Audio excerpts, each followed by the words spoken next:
एक दिन की बात है कि राजा परीक्षित धनुष लेकर वन में शिकार खेलने के लिए निकले। यह शिकार मांस भक्षण के लिए नहीं होता था, ये उन पशुओं का शिकार होता था जो रोगी पशु होते थे, जिनसे संक्रामक रोग प्रजा को फैलने का होता था, तो उनको जान जान करके फिर उनका उद्धार करते थे। ये राजा का कर्तव्य होता था। महाराज शिकार खेलने में बहुत आज पीड़ा को प्राप्त हुई, भूख प्यास थकान, पता नहीं क्यों अभी तक नहीं हुआ था, क्योंकि कलयुग ने विचार किया कि इन्हीं के ऊपर सवार हो। हमने संतों से सुना कि जब जरासंध का वध हुआ तो उसका जो मुकुट था वो भीमसेन ले आए थे। तो आज पता नहीं क्या महाराज परीक्षित के, संतों से सुना है हमने, महाराज परीक्षित ने वही मुकुट धारण किया, जो ही धारण किया सो कलयुग उसमें विराजमान हो गया। आज थोड़ा ही अभी उनको प्यास लगाई, बड़ी भूख लगाई, शरीर में बड़ी थकान, ऐसा कभी नहीं हुआ था। क्या जंगल में वो जलाशय नहीं थे क्या? क्या राजा के पास सुविधा नहीं होती क्या राजा कभी अकेले जाता है? सैनिक और व्यवस्था, चक्रवर्ती सम्राट है, कोई साधारण आदमी थोड़ी है कि धनुष बाण उठाया और शिकार को चल दिए। पूरा वैभव, बड़े बड़े सरोवर, बड़े हुक्म कर देते तो कौन सी बात थी जो वहां पूर्ण ना हो जाती। लेकिन सबको छोड़कर अकेले एक ऋषि के आश्रम में निकल चले गए, रोक दिया सबको, ऋषि के आश्रम में गए। देखा वहां शांत भाव, शरीर देह भाव से ऊपर उठे हुए समाधि में स्थित महापुरुष, जिनके इंद्रिय प्राण मन बुद्धि सब ब्रह्माकार है, प्राण भी संचलित नहीं हो रहे, शांत ब्रह्म में स्थित ऐसी समाधि, जड़ की तरह, ठूठ की तरह एकदम। बस जागृत स्वप्न सुषुप्ति तीनों अवस्थाओं से ऊपर तुरी पद में स्थित महापुरुष, जटाएं बिखरी हुई है, कृष्ण मृग चर्म नीचे धारण किए। परीक्षित जी वहां गए और कहा, मैं प्यासा हूं, सुनो मेरा गला सूख रहा है, पानी पिलाओ। कभी ऐसा नहीं। ब्रह्म ऋषि के आश्रम में ऐसा आदेश, चक्रवर्ती सम्राट होते, कभी ऐसा नहीं। ताज उतार करके वहां नंगे पैर, बहुत हाथ जोड़कर, ऐसे कभी नहीं। आज कलयुग बुद्धि में बैठा हुआ इसलिए ऐसा हो गया। अब वहां कोई हो बाहर तो वो तो समाधिस्थ है, ना उनको आसन मिला बैठने को, ना पीने को पानी, ना कोई शब्द, ना कोई मीठी बात। आज इनको अपमान का बोध हो रहा है, मेरा अपमान। चक्रवर्ती सम्राट महाराज परीक्षित आए, ना कोई मीठे शब्द, ना कोई आसन, ना कोई जल। अब दृष्टि बदली हुई है। देखा ऋषि को, ढोंग तो नहीं कर रहा है, बुद्धि का खेल है। आज तक कभी ऐसा नहीं। तो देखते हैं, अभी बाहर निकले तो एक मरा हुआ सर पड़ा था, ऐसे धनुष की प्रत्यंचा से नोक से उठाया और जाके ऐसे, अब वो थे ही नहीं, वो तो अंतर में भाव समाधि में डूबे हुए चल पड़े। पहला जिंदगी का, इसमें लिखा हुआ है, पहला जिंदगी का घटना अवसर था जो ये अपराध बना महाराज परीक्षित। आज तक कोई अपराध नहीं बना। पहला अभूतपूर्व, सहसा अभूतपूर्व, कभी ऐसा नहीं हुआ। ये पहली बार हो रहा है, क्योंकि खोपड़ी में कलयुग बैठा है। मरा हुआ सांप डाल दिया, उपहास करते राजधानी में चले आए। मन में सोचते आए, महात्मा जो है मुझे देख करके आंख बंद कर लिया होगा कि क्या राजाओं से बात करें, हमारा राजाओं से क्या प्रयोजन है, झूठ मूठ समाधि का ढोंग कर रहा है। इतना सोच जाना, नहीं, झूठी समाधि रच रहा है, ऐसा सोचते चले जा रहे वापस। ओ इंद्रियां भगवदाकार, मन भगवदाकार, प्राण भगवदाकार। जानते हैं परीक्षित जी ये स्थिति, पर आज कुछ दिमाग काम नहीं कर रहा। ऐसा कभी नहीं हुआ। बार बार कह रहे हैं कि ये महात्मा झूठ मूठ समाधि का ढोंग रच रखा है। आज कुछ और ही बात है। अब वो तो समाधिस्थ ही है, उनको तो पता ही नहीं। इतने में कुछ लड़के देखे, ब्रह्म ऋषियों के बालकों ने देखा कि राजा आश्रम में गया, वापस लौट गया। तो वहां गए तो देखा को तो समाधिस्थ है, उनके गले में मरा हुआ सर्प। समीक ऋषि नाम उनका जो समाधिस्थ है। अब वो दूसरे ऋषि कुमार गए और श्रृंगी ऋषि से कहा कि बड़ी बड़ी बातें खेल में मारता था, मैं आज तेरे पिता के गले में मरा हुआ सांप डाल दिया। चक्रवर्ती सम्राट परीक्षित ने दुर्व्यवहार किया, अपमान किया, भला कुछ कर ले तू। श्रृंगी ऋषि ने कहा सत्य सत्य, स्नान कर रहे थे, अभी बालक थे, सत्य, उनका पक्का त्रिकाल सत्य, ऐसा ही किया है महाराज परीक्षित ने। था उन्होंने कहा ये चक्रवर्ती सम्राट कहलाने वाला ये उच्छिष्ट भोजी कौआ इतना संड मुसंड हो गया कि हम ब्रह्म ऋषियों की मर्यादा को भंग कर रहा है।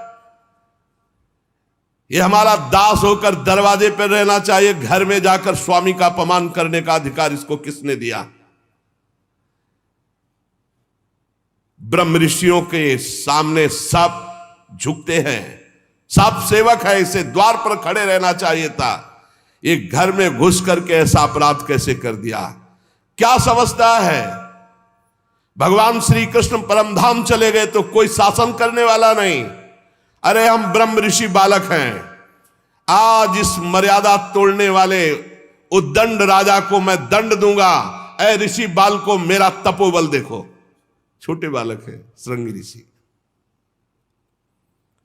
तुरंत आचमन किया, लाल लाल आंखें क्रोध से, और ऋषि कुमार ने कौशिकी नदी का जल लिया और वाणी रूपी वज्र का प्रयोग किया। एक कुलांगार परीक्षित वहां है नहीं, मेरे पिता कभी अपमान के योग्य नहीं। समीक ऋषि जो समाधि अवस्था को प्राप्त है, तूने उनका अपमान किया और समझता है कि तुझे कोई दंड नहीं दे सकता। तो सुन, मैं सत्य तुझे दंड दे रहा हूं वाणी का। आज के 7वें दिन भयानक विषधर सर्प जो तक्षक है वो आएगा और तुझे डसेगा और तेरी मृत्यु होगी, कोई तुझे नहीं बचा पाएगा। इस शाप दिया।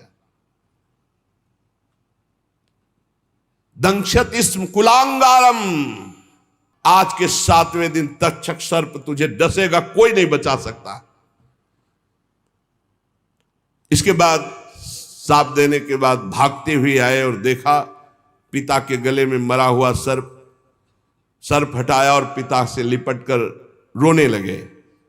जब बहुत हिलाया डुलाया, रो रहे हैं, धीरे धीरे धीरे धीरे उनकी वृत्ति वाह्य दशा को प्राप्त हुई। आंख खोली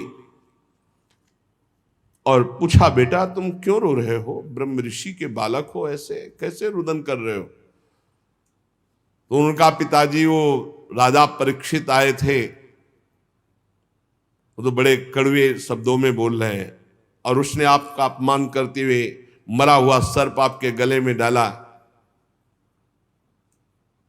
और मैंने उसको आज दंड दे दिया है कि 7 दिन में तक्षक सर्प 7वें दिन आएगा और तुझे डसेगा, तू मर जाएगा। अरे ये क्या किया तूने? इतने बड़े धर्म से युक्त धार्मिक राजा को ऐसा दंड दिया जाता है? नहीं नहीं, तू बालक है, मूर्ख है, तूने बड़ा पाप कर दिया। समीक ऋषि ने कहा, परीक्षित कहीं साप के योग्य है? पर खेद है कि तेरे वचन मिथ्या नहीं किए जा सकते। ये बात समझ, पिता है ब्रह्म ऋषि बालक, तो उनका खेद है कि अब तेरे वचन मिथ्या नहीं किए जा सकते। ये तो बहुत बड़ा दंड है, तेरी बुद्धि कच्ची है, तू अभी साधुता को नहीं समझता है। अरे भगवत स्वरूप राजा है, वो आया था, कुछ इससे क्या जाता है भाई? चाहिए तो ये था हम खड़े होकर अर्घ देते, उनको जल पिलाते, पर हम थे नहीं, समाधि में थे। अरे राजा ना हो तो हम भजन नहीं कर सकते, अराजक तत्व बढ़ जाएंगे और वो हमारे भजन में विक्षेप पहुंचाएंगे। बड़ा तूने गलत किया। परीक्षित बड़े यशस्वी और धर्म धुरंधर है, वो आए हुए थे, उनका हमें सम्मान करना चाहिए। ना समझ बालक तूने साप दे दिया, हे भगवान दोनों पर कृपा करो, अर्थात श्रृंगी ऋषि पर भी और परीक्षित पर। अब उधर परीक्षित जी महाराज जे ही जाकर के मुकुट उतार कर, ये क्या, मैं इतने बड़े महात्मा के आश्रम गया, ना प्रणाम ना नमस्कार, ऊपर से मरा हुआ सर्प, ये मेरी बुद्धि को क्या हो गया? और मैंने दोष दर्शन किया कि ये पाखंड कर रहे हैं, नाटक कर रहे हैं, समाधि, ये कैसे हो गया? हे भगवान, वो बहुत व्यथित है और मन में विचार रहे हैं, बड़ा पश्चाताप है। वो मन में विचार रहे कि भगवान मुझे कोई भयानक दंड मिले, मैंने बहुत बड़ा अपराध किया। पवित्र हृदय है ना, मैंने महात्मा का अपमान कर दिया, इसके फलस्वरूप शीघ्र से शीघ्र भारी कोई घटना घटे और हमारे ऊपर विपत्ति आवे, मैं दुख भोगूं। मैंने एक संत का अपमान कर दिया। मैं ऐसा चाहता हूं, हे ईश्वर, हे परमात्मा, मेरा प्रायश्चित इस पाप का जरूर हो, कोई न कोई अशुभ बात सुनने को मिले, कोई न कोई दंड मिले, जिससे मैं दोबारा कभी ऐसा दुस्साहस न करूं। ऐसा हो कि ब्रह्म ऋषि क्रोध करके मेरे राज्य को, मेरी सेना को, मेरे खजाने को भस्म कर दे, या मुझ दुष्ट को ही नष्ट कर दे। परीक्षित जी ऐसा जाकर के सोच रहे हैं। इस प्रकार चिंता कर ही रहे थे कि समीक ऋषि के द्वारा भेजे हुए 2 ऋषि वहां पहुंचे। महाराज आपको सूचना भेजी समीक ऋषि ने, बड़ी शीतलता होगी, जरूर कोई न कोई दंड विधान हुआ होगा। बोलिए। ऋषि कुमार श्रृंगी ने आपको शाप दे दिया है कि 7वें दिन तक्षक सर्प आएगा और आपको डसेगा, आप भस्म हो जाएंगे, आपकी मृत्यु हो जाएगी। आहा, वो मना ही रहे थे, उनका हृदय बड़ा शीतल हुआ और उनका भगवान श्री कृष्ण ने अपनापन निभाया और मुझे दंड दिया। बहुत अच्छा लगा, क्योंकि मेरे द्वारा अपराध हुआ था, मैं मांग रहा था कि मुझे कोई प्रायश्चित करने के लिए अवसर मिले, दंड मिले। अब मुझे 7 दिन भगवान श्री कृष्ण के चरणों में मन लगाकर 7वें दिन शरीर छोड़ना है। महाराज जन्मेजय को राज्याभिषिक्त किया और आज के बाद न जबान में पानी जाएगा न अन्न जाएगा। संपूर्ण राज्य सुख का त्याग कर गंगा के तट पर बैठ गए। जो गंगा जी भगवान का चरण धोवन है, लोकपालों सहित समस्त लोकों को पावन करती हुई गंगा जी, उन्हीं के समीप जाकर मरणासन व्रत लिया। ना गंगा का किनारा छोड़ेंगे, ना एक बूंद जल पाएंगे, ना एक टुकड़ा अन्न पाएंगे। पूरा राज्य का मोह, परिवार का मोह, शरीर का मोह त्याग दिया। जो ही बड़े बड़े ब्रह्म ऋषियों में चर्चा फैली कि परीक्षित जी को ऐसा शाप, और परीक्षित जी अनशन आमरण व्रत लेकर गंगा तट पर बैठ गए हैं, तो बड़े बड़े ऋषि मुनि वहां आने लगे। देखो ये भगवान की कृपा पात्र पर कैसी कृपा होती है।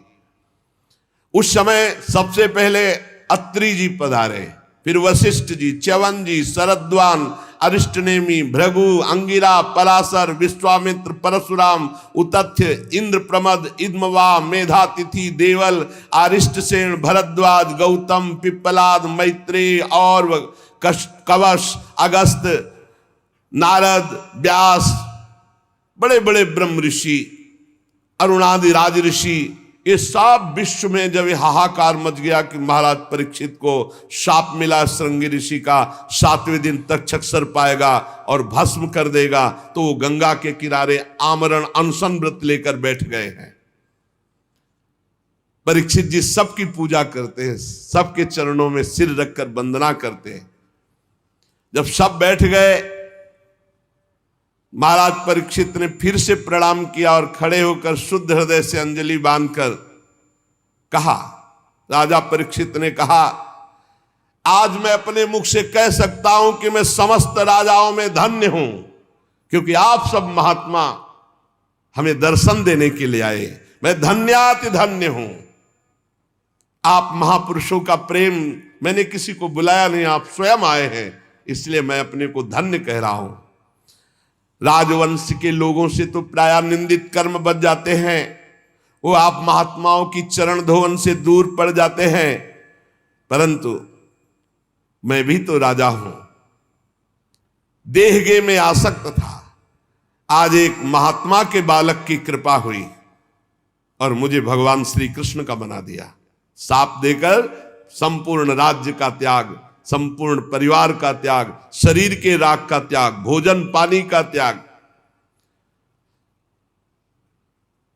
आप लोग, मां गंगा जी सब हम पर बहुत प्रसन्न हैं। ब्राह्मण कुमार श्रृंगी ऋषि के साप का कोई दूसरा कारण नहीं, केवल कृपा ही कृपा है। मुझे कृपा दिखाई दे रही, मुझे कोई डर नहीं, कोई परवाह नहीं, क्योंकि आप सब संतों ने घेर लिया कर। आप बड़े कृपालु हैं।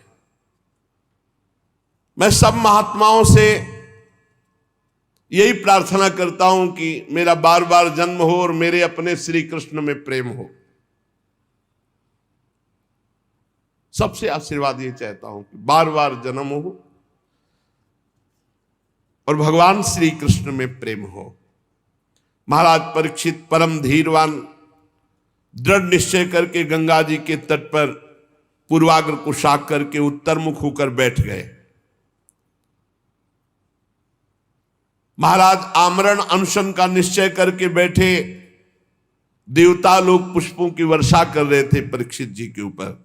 सब संत महात्मा साधु साधु सबने कहा, राजर्षि शिरोमणि भगवान श्री कृष्ण के प्रति ऐसी प्रीति कोई आश्चर्य की बात नहीं, क्योंकि आप पांडवों के ही वंशज हैं।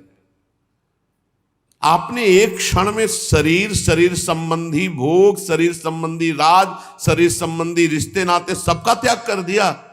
धन्य हैं आप। अब हम भी तब तक यहीं रहेंगे जब तक आपका परम धाम गमन नहीं होगा। ऋषियों ने कहा, जब तक आप भगवत धाम नहीं जाएंगे हम सब ऋषि यहीं बैठे रहेंगे, 7 दिन 7 रात। ऋषियों के वचन सुनकर राजा परीक्षित ने उन फिर मुनियों का अभिनंदन किया और ऋषियों से प्रार्थना की कि आप सब ओर से पधारे हुए ब्रह्म ऋषि हैं, सत्यलोक में रहने वाले मूर्तिमान वेदों के समान आप हैं। आप लोगों का हम पर बड़ा अनुग्रह है, आपका लोक परलोक में कोई स्वार्थ नहीं है। सबसे हम ये प्रश्न करते हैं कि मरणासन पुरुष को परम कल्याण के लिए क्या करना चाहिए। जो शीघ्र शरीर छोड़ने वाला है, शरीर छूटने वाला है, उसको क्या करना चाहिए, कौन सा अनुष्ठान करना चाहिए। ये प्रश्न अभी पूरा हुआ ही था कि कोलाहल सुनाई दिया। तो कुछ स्त्रियां, कुछ बच्चे घेरे हुए थे, सबकी दृष्टि गई। तो कौन पधार रहा है? भगवान सुखदेव जी। दिगंबर, शरीर में कोई वस्त्र नहीं, 16 वर्ष की अवस्था, कमल नयन, मत वाले भगवान के प्रेम में तत्रा भवत भगवान व्यास पुत्रो यद्रच्छया गामट मानोनपेक्षा अलक्षलिंगु निज लाभ तुष्टु वृत्तश्च बालैरवधूत वेशा। सबने देखा, अरे भगवान श्री सुखदेव जी सब खड़े हो गए, सब ब्रह्म ऋषि खड़े हो गए। पराशर जी भी हैं, व्यास जी भी हैं, वशिष्ठ जी, बाप बाबा पर बाबा सब खड़े हो गए। क्योंकि ऐसी स्थिति, गर्भ से ही परम त्यागी श्री कृष्ण अनुरागी ब्रह्मबोध संपन्न व्यासनंदन भगवान श्री सुखदेव जी, कोई बाह्य आश्रम चिन्ह नहीं, आत्मानुभूति से संतुष्ट बच्चों और स्त्रियों ने घेर रखा है। वेश अवधूत का अलवास्त, कोई कंकड़ मार रहा, कोई उपहास कर रहा, कोई समझ ही नहीं पा रहा कि किस कोटि के महापुरुष। 16 वर्ष की अवस्था, चरण, हाथ, जंगा, भुजाएं, कंधे, कपोल सब तेजो में, अत्यंत सुकुमार, बड़े बड़े नेत्र मनोहर, नासिका ऊंची, कान बराबर, सुंदर भौहे और मुख से अद्भुत कांति, गला तो मानो सुंदर शंख हो, हंसली ढकी हुई, छाती चौड़ी उभरी हुई, नाभ भंवर के समान गहरी, उदर बड़ा ही सुंदर त्रिवली युक्त, लंबी लंबी भुजाएं, दिगंबर वेश, मानो साक्षात सूर्य पधार रहे हो, श्याम रंग, चित्त को चुराने वाली यौवन अवस्था, मंद मंद मुस्कुराते हुए, अपने तेज को छिपाए हुए सब ऋषि आसन छोड़ छोड़ करके हाथ जोड़कर खड़े हो गए। राजा परीक्षित तो एकदम आनंद मगन हो गए कि श्रृंगी ऋषि का साप क्या हुआ, वरदान से भी बढ़कर इतने बड़े बड़े महापुरुषों का साक्षात्कार। जाकर साष्टांग दंडवत किया, सुखदेव जी को लाए और वहीं रेत पर सुंदर आसन पर विराजमान की, पूजा की। जो आसपास घेरे हुए थे उन्होंने देखा इनकी पूजा हो रही तो छोड़ छोड़ के चले गए। ब्रह्मर्षि, देवर्षि, राजऋषियों का समाज बैठा हुआ है उच्च आसन पर। सुखदेव जी महाराज, सब महात्माओं ने आदर किया, शांत भाव, अर्ध खुले हुए नेत्र, सुखदेव जी बैठे हुए दिगंबर। परीक्षित जी ने पुनः आकर चरणों में सिर रखकर प्रणाम किया, हाथ जोड़कर मधुर वाणी से कहा। परीक्षित ने कहा, ब्रह्म स्वरूप भगवान, आज हम क्या अपने भाग्य की बड़ाई करें, आप स्वयं पधारे। वैसे तो अपराधी हूं, पर हमें संत समागम मिला इसलिए मैं अपने को धन्य भाग कह रहा हूं। पता नहीं कौन सा पुण्य, इसीलिए कहते हैं भक्त के जीवन में कोई भी घटना घटेगी वो महामंगलमयी होगी। अरे बड़े बड़े तीर्थों को तीर्थ बनाने वाले आप सब महात्मा, इतनी कृपा, इतनी बुलाओ तो एक महात्मा नहीं आ सकते, ऐसे महापुरुष हैं सब पूरे विश्व के महात्मा। और श्री सुखदेव जी, इनको तो कहा निमंत्रण कार्ड भेजे, ये तो हर समय आत्मलाभ में संतुष्ट अवधूत बनकर विचरण। एक से एक परीक्षित जी ने कहा, आज आप सब महात्माओं के दर्शन से मैं परम पवित्र, कोई भय नहीं है। अब दर्शन, स्पर्श, पाद प्रक्षालन, आसन आदि का जो मुझे अवसर दिया गया आप सब महात्माओं के लिए, महायोगिन, आज मैं बहुत खुश हूं, बहुत प्रसन्न हूं। मुझे यही लग रहा है कि पांडवों का पक्ष लेने वाले भगवान श्री कृष्ण आज हम पर बहुत प्रसन्न है। जब द्रवहि दीन दयालु राघव तो साध संगत, अरे आप जैसे महात्माओं का सानिध्य, मैं उन्हीं के कुल में उत्पन्न हुआ हूं, शायद उसी पक्षपात का निर्वाह कर रहे हैं। भगवान श्री कृष्ण की कृपा ना होती तो आप जैसे एकांतवासी अवधूत परमहंस स्वयं पधार कर हमें सुख दे रहे। श्री सुखदेव जी का पधारना। परम गुरु, हमारे पास समय बहुत कम है, इसलिए हम आपको समस्त साधनों में परम प्रवीण साध्य को प्राप्त हुए जानकर आपसे प्रश्न कर रहा हूं कि मरणासन पुरुष को क्या करना चाहिए। यही प्रश्न था जब उठाया था, तभी श्री सुखदेव जी पधारे। मनुष्य मात्र का क्या कर्तव्य है, क्योंकि सब मरणासन है, उनको तो 7 दिन बाद ही तक्षक काटेगा, अपने को 7 मिनट का भरोसा नहीं। क्या श्रवण करे, क्या जप करे, क्या स्मरण करे, क्या साधना करे, क्या भजन करे। भगवत स्वरूप मुनिवर, आपका दर्शन अत्यंत दुर्लभ है और वो मुझे सुलभ हो गया, तो अब मैं इस प्रश्न का उत्तर चाहता हूं कि मरणासन पुरुष को क्या करना चाहिए, क्या श्रवण करना चाहिए, क्या जप करना चाहिए, क्या स्मरण करना चाहिए, उसको क्या करना चाहिए। अब इसका उत्तर